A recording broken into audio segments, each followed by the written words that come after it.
So Rich, we've gone ahead, we've used Bridge to sort of batch process Yep. and rename our files, which again is an important thing just so you don't have all these weird file names. Yeah, and no gaps in numbering. Right, you know where you were, what you were shooting, that kind of stuff. What's the next step? Well, I like the fact that the GoPro has a wide angle field of view, but that horizon kind of looks like the Earth is ending.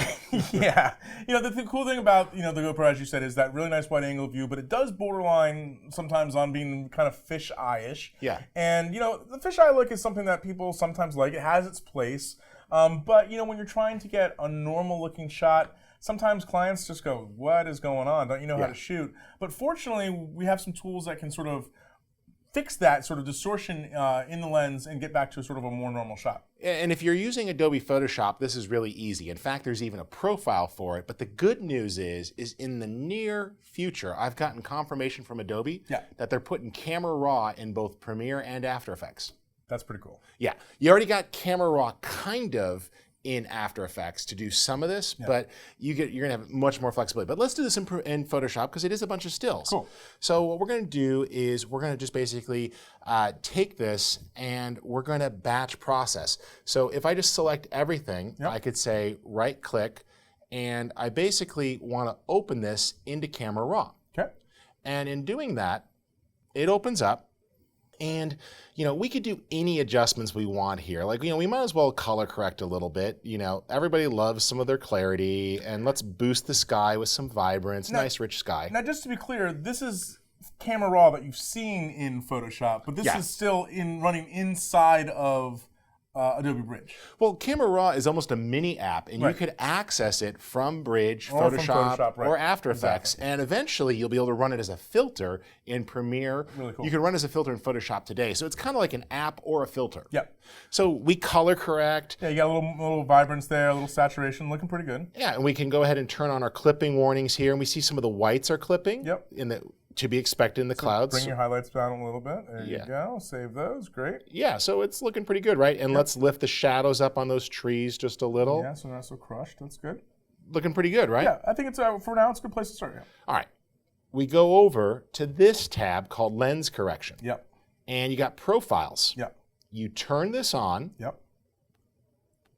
Well, that's pretty easy.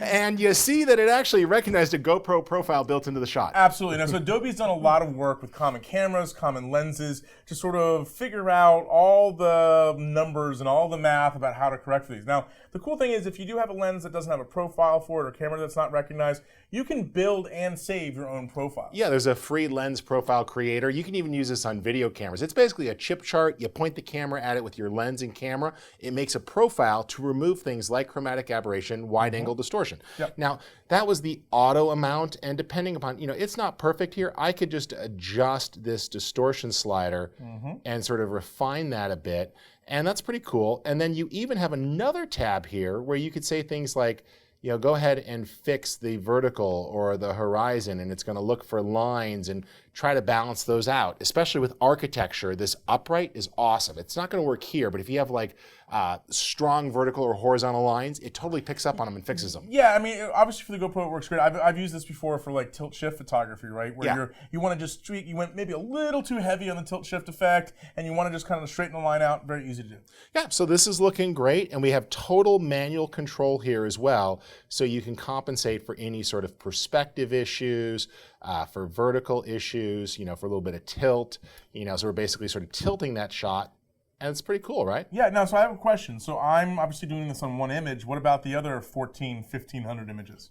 Select all. Yep. Synchronize. Bam. And you just look at it and you say, what do you want to synchronize? Well, I didn't use any curves, but I do need to come down here and say, oh, make sure you use lens profile corrections. Lens profile correction, great. So everything is checked that I need. I click OK. And it just goes. Brrr. So again, it might just take a second. This is heavy-duty math, so it might take a second, especially if you have a very large time lapse. But that's amazing, to be honest with you, that you have the shot that you're like, oh, I can't do anything with it. It is what it is. Very quickly, we just took all these images after we batch processed them, opened up Camera Raw, and just processed them to get rid of that distortion, and we're pretty good. Almost. Almost? We gave it the instructions to process them. Okay.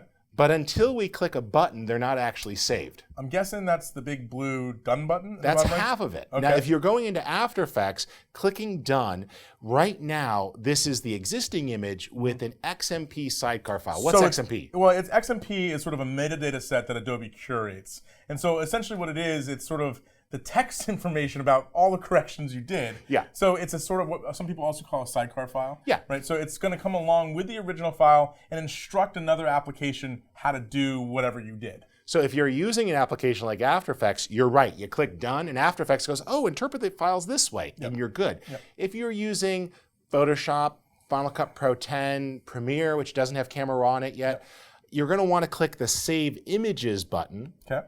And then say, oh, go ahead and put those into the, I'll pick a new location. And I think that's a good choice. I mean, keeping your process images separate from your original images is probably better. Yeah. In case we overdid it. Right. And I'll choose that. And it's going to say, oh, take the current name, save as a TIFF. That's a nice, good, uncompressed file format. Works for me. I could assign color profile. We're going to keep that 16 bits, so it's good color. Yep. I'll just hit save. And it goes through, and you could see here the progress. It just counts it down. Now, I got to tell you, the reason I brought this up was to see if I could trick you, which of course I couldn't. But I've actually had this happen to me before. I've gone in, I've corrected all the images and gone, all I got to do is hit done or okay. Yeah. And then I'm going, why do those images still look like they're messed up? Yeah. So this is two different silent workflows, right? If you're working within some of the apps in the Adobe Suite, like After Effects, like you mentioned, that XMP metadata kind of can be handed off very easily. Yeah. But other applications like Final Cut Pro 10 or other video tools, you need to do this actual processing of the images. And I find it easier that actually baking the files now, like I would call this the render tax. It's one less thing to deal with later on. You don't have to keep track of that sidecar files. You can move it around to other artists, all that kind of stuff, and get it done. These aren't big files. So I'll just hit bake, let this get done. It's pretty cool. Now, we have completed the processing look. When we come back next week, we're going to go into 3 popular tools: Photoshop, After Effects, and Premiere. And the Premiere workflow is the exact same thing as the Final Cut 10 workflow. Yep. We're going to show you how to put these files together and make a time-lapse movie.